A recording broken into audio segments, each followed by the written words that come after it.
الحمد لله والصلاة والسلام على سيدنا محمد وعلى آله وأصحابه أجمعين. الحمد لله والصلاة والسلام على سيدنا محمد وعلى آله وأصحابه أجمعين. أما بعد، فأعوذ بالله من الشيطان الرجيم. بسم الله الرحمن الرحيم. وما خلقت الجن والإنس إلا ليعبدون. صدق الله العظيم. اللهم صل على سيدنا محمد النبي الأمي وعلى آله وأصحابه وسلم. اللهم صل على سيدنا محمد النبي الأمي وعلى آله وأصحابه وسلم. میرے معزز مسلمان بزرگوں، عزیز بھائیوں، پچھلے تقریباً 2 مہینوں سے ہم نے کوئی بات ممبر پہ بیٹھ کر نہیں کی. پیش نظر حکومت وقت کی ہدایات، اپنے بزرگوں کی بات، لیکن آپ حضرات دیکھ رہے ہیں کہ وطن عزیز میں ہمارے حکمران کس طرح فرقہ واریت کو فروغ دے رہے ہیں اور فرقہ پرستی کا مظاہرہ کر رہے ہیں. ہمارے لیے مساجد بند، جمعہ بند، تراویح بند، اعتکاف بند، رمضان کی عبادات بند، اور دوسری طرف پورا پروٹوکول ہے، اس کے لیے تاجر کی ضرورت کی دکان بھی بند، سڑک بھی بند، اور یہ انہیں ہمیشہ یہ پروٹوکول ملتا ہے اور ملتا رہے، ہمیں کوئی پرواہ نہیں. لیکن مساجد کیوں بند ہو؟ جمعے پر پابندی کیوں ہو؟ رمضان کی عبادات کیوں روکی جائیں؟ تراویح اس کے لیے کیوں انتظامیہ حرکت میں آ جائے؟ اعتکاف اس سے مسلمانوں کو کیوں محروم رکھا جائے؟ میرے عزیزو، ہم بھی گھروں میں سمٹ کے بیٹھ گئے ہیں، آپ کے ارد گرد مساجد بند پڑی ہوئی ہیں، سمٹ کے بیٹھ گئے ہیں. اللہ کے گھروں کو آباد کرو.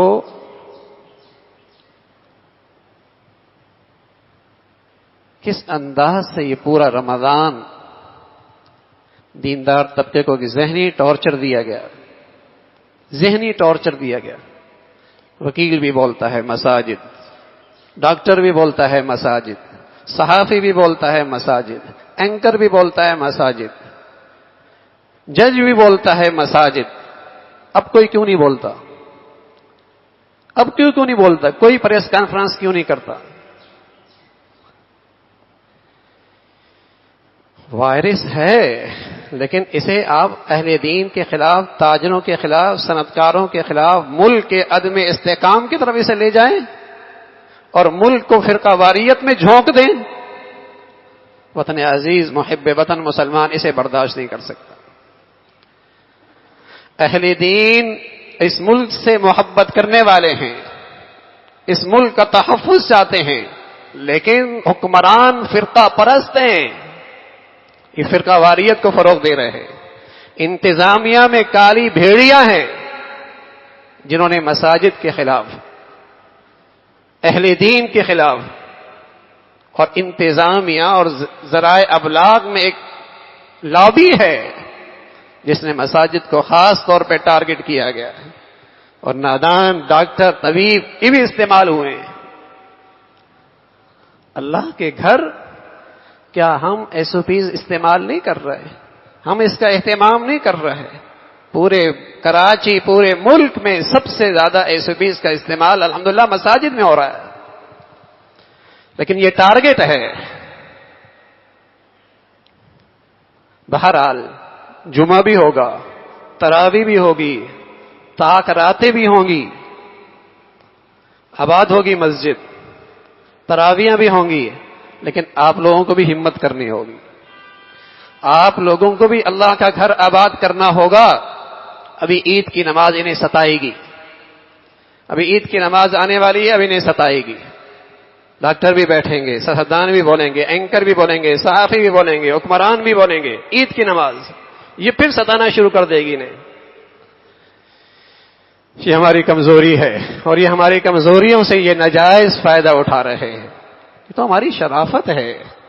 ہم نہیں چاہتے اس ملک کے اندر بدامنی، ہم نہیں چاہتے اس ملک کے اندر فرقہ واریت، ہم نہیں چاہتے لوگوں کی زندگیوں سے کھیلنا. لیکن یہ بھی تو ظلم ہے کہ تمام تر ایس او پیز کے اہتمام کے ساتھ پھر مساجد، اہل دین، اہل مدارس، مسلمان تاجر کو ذہنی ٹارچر کیا جا رہا ہے. ہمت کرنی ہوگی، حوصلے سے کام لینا ہوگا. دین سے، مساجد سے، دینی شاعر سے اپنی وابستگی دکھانی ہوگی، وابستگی دکھانی ہوگی. تو جمعہ بھی ہوگا اور انشاءاللہ تراویح بھی ہوں گی، تاکراتوں کا سلسلہ بھی ہوگا. اللہ کے گھروں میں آئیں، آباد کریں. کوئی گنجائش نہیں ہے گھروں میں فرض نماز پڑھنے کی، کوئی گنجائش نہیں ہے گھروں میں جمعہ پڑھنے کی. اللہ کے گھر ہے. یہ وائرس اگر اس نے آنا ہے تو قلعوں کے اندر بھی آ کے رہے گا. کوئی نہیں بچا سکتا اس سے، کوئی نہیں بچا سکتا اس وائرس سے ہمیں. لیکن اگر آپ مساجد میں آتے ہیں اور آپ کو خوف ہے وائرس، احتیاطی تدابیر کریں، اللہ پہ بھروسہ کریں. مسلمان کی ذمہ داری یہ ہے بس، جو اس کے پاس گنجائش ہے تدبیر اختیار کرنے کی وہ کرے. اللہ کے گھروں سے مسلمانوں کو دور کیا جا رہا ہے، ہم اللہ کے گھروں سے دور ہو رہے ہیں. کیا دکھ کی بات ہے. مسلمانوں کو ایک طاقت، توانائی رمضان میں ملتی تھی اور اس توانائی سے وہ پورا سال صراط مستقیم پہ چل پڑتا تھا. کتنوں کی زندگیاں بدل جایا کرتی تھی، کتنے کی زندگیوں کا رخ بدل جایا کرتا تھا.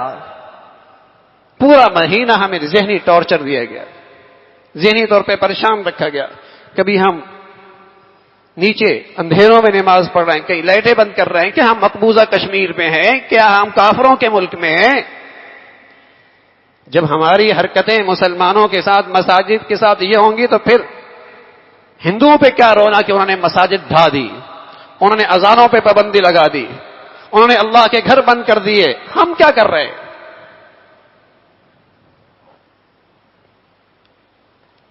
تو حوصلے سے کام. بڑے دکھ کی بات ہے اب تک مساجد جمعے کے لیے بند ہیں. فرض نماز پڑھنا گناہ بن گیا کیا؟ چھوٹا سا دروازہ کھل رہا ہے فرض نماز کے لیے. اللہ کے گھر میں آنا مشکل کیا؟ ہم مسلمان نہیں ہیں، اسلامی ملک میں نہیں ہیں. اور دوسری طرف آپ دیکھیے، اسٹور بھی بند ہیں، کرانہ کی دکان بھی بند ہے، سڑکیں بھی بند ہیں، کنٹینر بھی ہیں. پروٹوکول ہے، میں عرض کر رہا ہوں 2 پروٹوکول. لیکن ہمارے ساتھ ظلم مت کرو، مساجد پہ ظلم مت ڈھاؤ. اعتکاف نہیں ہے. سینکڑوں لوگ اعتکاف بیٹھا کرتے تھے مسلمانوں کے گھر، اللہ کے گھروں میں. زندگیاں بدل جایا کرتی تھی. تراویحوں کے انوارات تھے، قرآن سنا جاتا تھا، ایک رونق تھی، اللہ کی رحمتیں نظر آتی تھی. کیا حال ہے اس وقت؟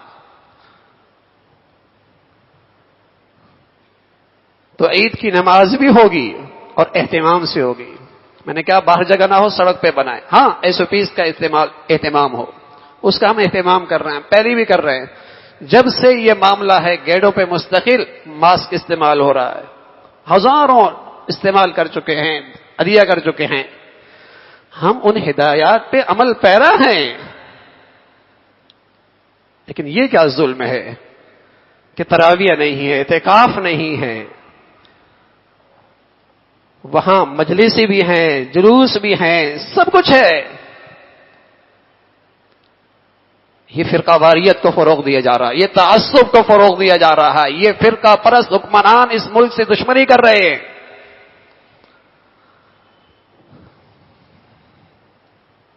تو انشاءاللہ اللہ کے گھر آباد ہوں گے نا بھائی. ہاں گھروں میں نماز نہیں، فرض نماز گھروں میں نہیں، مساجد کو آباد کرے، اللہ کے گھروں کو آباد کرے. فکر ہو کہ اللہ کے گھر کیوں بند ہوں بھائی. مسلمان معاشرے میں اللہ کے گھر بند.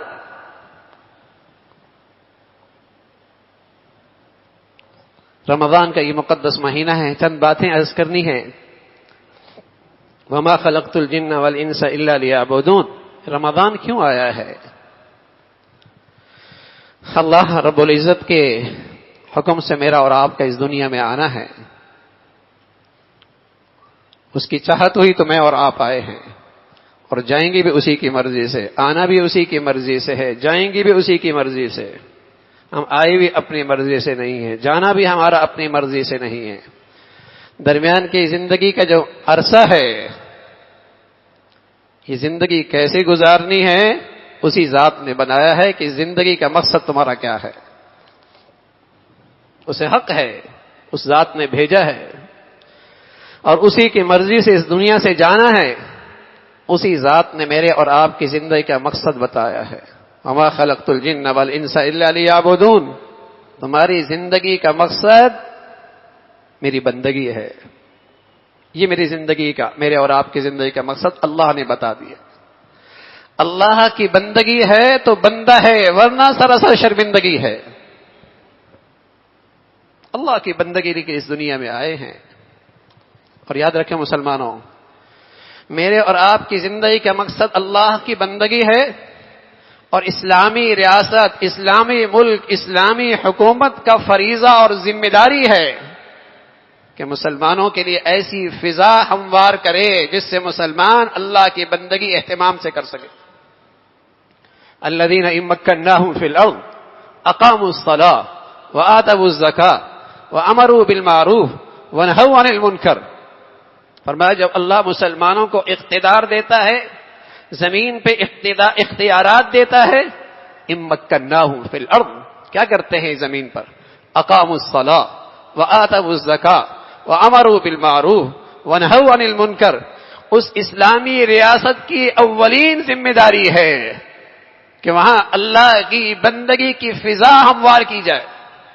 نماز کا اہتمام، نماز کا ماحول، اور ایسی فضا نماز کی بنائی جائے کوئی مسلمان بن نماز کے نہ رہے.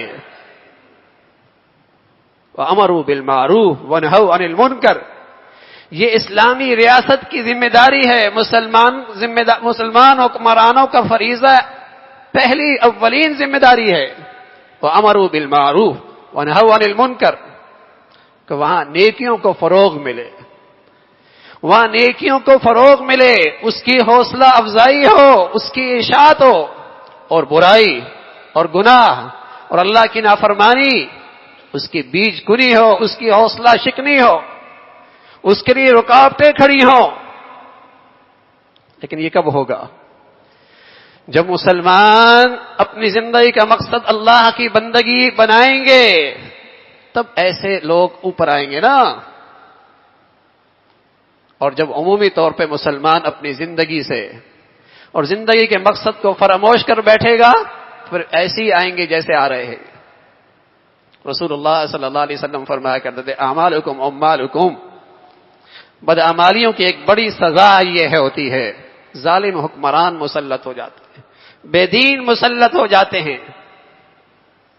انہیں کوئی پرواہ نہیں تاجر کے ساتھ کیا ہو رہا ہے، صنعت کار کے ساتھ کیا ہو رہا ہے، مزدور کا کیا حال ہے، کتنے گھروں کے چولہے بجھ گئے ہیں، فقر و فاقہ ہے، کوئی احساس نہیں ہے. اور دوسری طرف اللہ کے گھر ویران کر رہے ہیں.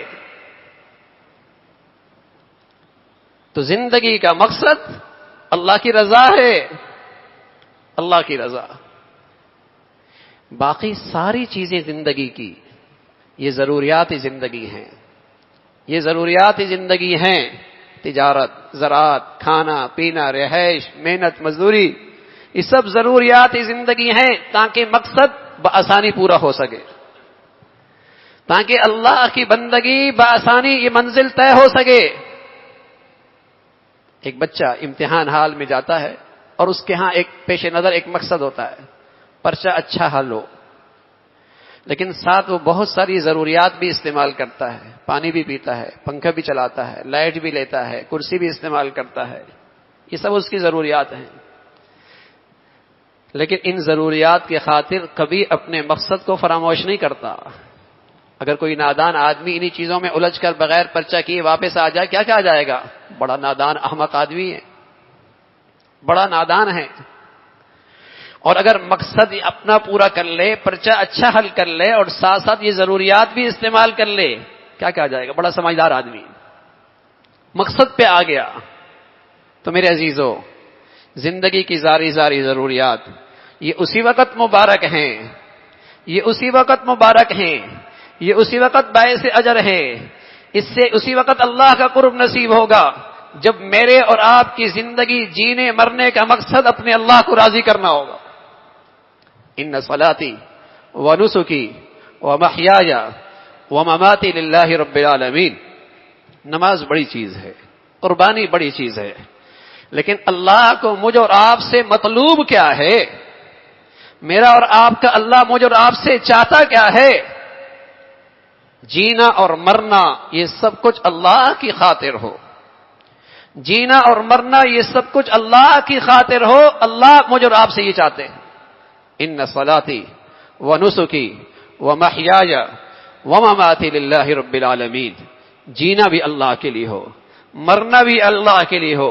جب جیے تو اللہ کو راضی کر کے جیے، اور اللہ کرے جب روح نکلے تو میرا اور آپ کا اللہ ہم سے راضی ہو۔ یہ زندگی کا مقصد ہے۔ کریم مولا ہے، اللہ کی رحمت اور شفقت اسے کہاں گوارا کر سکتی ہے کہ میرا بندہ مجھے سے دور ہو جائے، میرا بندہ مجھے سے دور ہو جائے۔ ماں بھی اپنے بچے پہ شفقت کھاتی ہے، لیکن اللہ تو اپنے بندے سے 70 گنا زیادہ شفقت اور پیار کرنے والے ہیں۔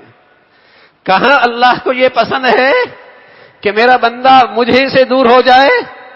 11 مہینے غفلتوں میں گزرتی ہیں، اپنے اپنی زندگی کی ضروریات میں گزرتی ہیں، اور بس اوقات زندگی کا مقصد نظروں سے اوجھل ہو جاتا ہے، دل و دماغ سے فراموش ہو جاتا ہے۔ اللہ رمضان کا مہینہ دیتا ہے، اللہ رمضان کا مہینہ دیتا ہے، اور رحمت کا شامیانہ بھی لگا دیتا ہے، رحمت کا شامیانہ بھی لگا دیتا ہے۔ چلو آ جاؤ میرے در کی طرف، آ جاؤ میرے دربار کی طرف۔ میری رحمت اب بہانے ڈھونڈ رہی ہے، نوازنے کے، بخشش کے بہانے ڈھونڈ رہی ہے۔ اور پیش نظر یہ ہے کہ یہ ایک مہینہ کچھ ایسا گزر جائے کہ پھر زندگی کے مقصد پہ آدمی آ جائے۔ یہ ایک مہینہ ایسا ہو جائے کہ زندگی کا مقصد تر و تازہ ہو جائے۔ آئے کیوں ہیں، جانا کہاں ہے، آئے کیوں ہیں، جانا کیا کہنا ہے، زندگی کیسے گزارنی ہے۔ یہ رمضان کا مہینہ صرف افطاری کے لیے نہیں، صرف سحری کے لیے نہیں، صرف چند اعمال کے لیے نہیں، یہ رمضان کا آتا ہے زندگی کو مقصد پہ ڈالنے کے لیے، زندگی کو مقصد پہ ڈالنے کے لیے، کہ ان گھڑیوں میں کچھ اللہ سے ایسا معاملہ طے ہو جائے، اللہ سے کچھ ایسا تعلق بن جائے کہ بقیہ زندگی اللہ کی فرما برداری پہ گزرے۔ اور میرے عزیزو، کوئی نہیں پتا کس کی زندگی کی کتنی گھڑیاں باقی ہیں، کچھ نہیں پتا۔ کتنے لوگ ہیں جو دائیں بائیں میرے اور آپ کے جاننے والے ہیں، پچھلے سال زمین کے اوپر تھے اور آج وہ من و من مٹی کے نیچے ہیں۔ کسے پتا کون اگلے سال یہاں رہتا ہے؟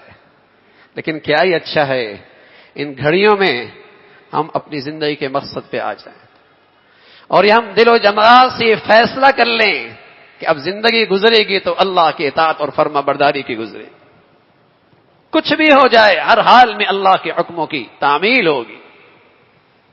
یہ فیصلہ کرنا ہے، اس کے لیے رمضان کی عبادات ہیں، راتوں کی تہجد ہے، صدقہ خیرات ہے، کثرت سے قرآن کی تلاوت ہے، دعاؤں میں اللہ کے سامنے گڑ گڑانا ہے۔ یہ ساری چیزیں اس لیے کہ اندر توانائی آ جائے۔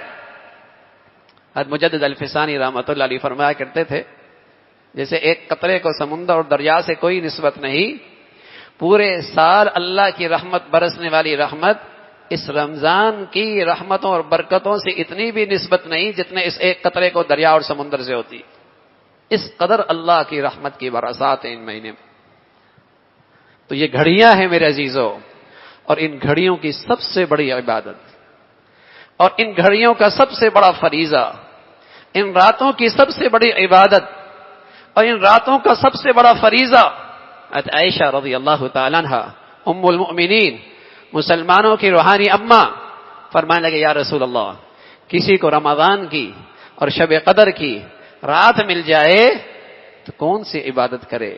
تو پیارے رسول صلی اللہ علیہ وسلم نے فرمایا عائشہ یوں کہا کرو اللہ کے سامنے اللہم انک عفو کریم تحب العفو فاعف عنی، اللہم انک عفو کریم تحب العفو فاعف عنا، اے اللہ تو معافی کو بہت پسند کرتا ہے، تو بڑا ہی کریم ہے، بڑا ہی مہربان ہے، اے اللہ تو ہمیں معاف فرما دے۔ ان گھڑیوں کا سب سے بڑا فریضہ، سب سے بڑی عبادت اللہ کے سامنے سچی ندامت، سچی توبہ ہے۔ یہ ان راتوں کی سب سے بڑی عبادت ہے کہ اللہ سے سچی صلح ہو جائے۔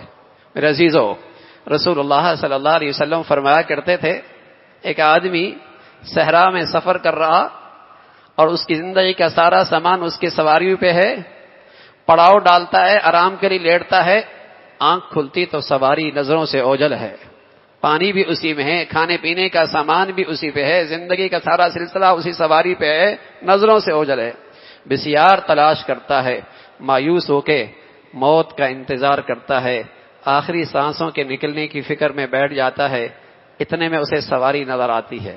بتائیے یہ شخص جو زندگی سے مایوس ہو کے بیٹھا رہا اور اب اسے زندگی کی امید ہو چلی ہے، بتاؤ کتنی خوشی ہوگی۔ پیارے رسول صلی اللہ علیہ وسلم نے فرمایا جتنا اس شخص کو خوشی ہوتی ہے جب کوئی بندہ اللہ کے سامنے سچی صلح اور توبہ کر لیتا ہے، اللہ کو اس سے بھی زیادہ خوشی ہوتی ہے۔ الہی عبدک العاصی قد اتاک مقرا بالذنوب وقد دعاک فإن تغفر فإن لذلك اہل فإن لم تغفر فمن یغفر سواک۔ مولا تیری چوکھٹ پہ آئے ہیں، یہ بھی پتہ ہے دامن بھی ایک نیکی بھی کوئی نہیں، لیکن مولا تیرے در کے سوا کوئی در بھی تو نہیں، جائیں کہاں پناہ کہاں ملے، جائیں کہاں پناہ کہاں ملے۔ اے مولا میں اپنے گناہوں کا اقراری مجرم ہوں، تیرا در پہ اگر معافی نہ ملی کہاں ملے گی؟ ابن قیم رحمۃ اللہ علیہ فرمایا کرتے کوئی بندہ اس ندامت کے ساتھ اللہ کے در پہ آئے، اللہ کی رحمتوں کے برکتوں کے دروازے اس کے لیے کھل جائیں۔ تو میرے عزیزو، ان گھڑیوں کی سب سے بڑی عبادت سچی توبہ ہے۔ اللہ رب العزت ہمیں اس کا اہتمام نصیب فرمائے۔ پھر وہ بات عرض کروں گا، مساجد کو آباد کریں، اللہ کے لیے مساجد کو آباد کریں، اللہ کے لیے مساجد کو آباد کریں، ہر گھر کا فرد مساجد کا رخ کرے، اللہ کے گھروں کو آباد کریں، اللہ کے گھر آباد ہوں گے انشاءاللہ، ہمارے گھر، ہمارے بازار، ہماری گلیاں سبھی آباد ہوں گی۔ ہاں SOPs کے اہتمام کے ساتھ اس کا اہتمام ہو، اللہ عمل کی توفیق نصیب فرما دے۔ سنتیں پڑھ لیں، اذان ہوگی، پہلے ایک اذان ہوگی پھر سنتیں پڑھیں۔